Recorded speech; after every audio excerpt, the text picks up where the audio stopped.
In this video, we'll be talking about simplifying radicals, and in particular, removing perfect square factors from those radicals. So the question we're being posed with is, what is the simplified form of the square root of 160? What I suggest first is that if you're an Algebra 1 student, you should know all of your perfect squares up to the factor 20, meaning you should know 1 times 1 is 1, 2 times 2, 4, 3 times 3, 9, all the way up to 20 times 20, 400. It really makes this process go faster. It also trains the brain to hold on to those critical pieces of information to make your learning more efficient. So if you're able to do that, right, we need the perfect square factors of 160. And most of you by now would have seen 16, a perfect square, 4 times 4 times 10. 10 not being a perfect square, nor can it be broken down any further into any perfect square factors. So what do? We take the 16. We know 16 is 4 times 4. And we have there our perfect square factors. We leave one of them outside of the radical and make the 10 the radicand, leaving it inside. And that's our answer, 4 square root 10.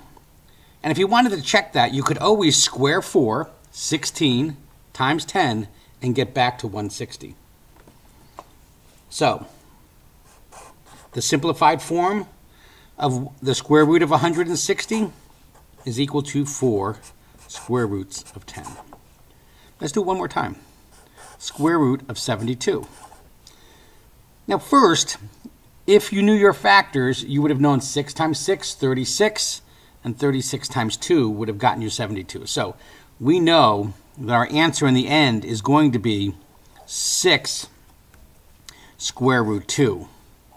The simplified form is equal to 6 square roots of 2.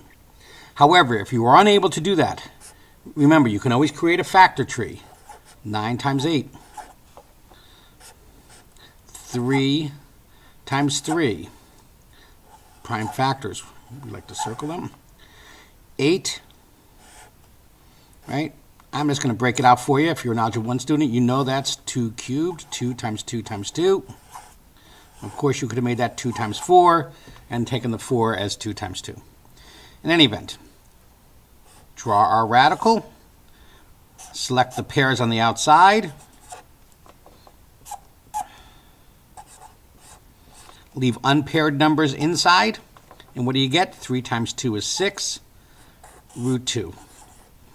So what is the simplified form of a number? Finding the perfect squares inside that number is essential to being able to do it. Again, why do we do it? We do it because it makes our thinking more efficient, and it allows us to understand the rhythm and flow of numbers that we'll need to move forward. All right, good luck.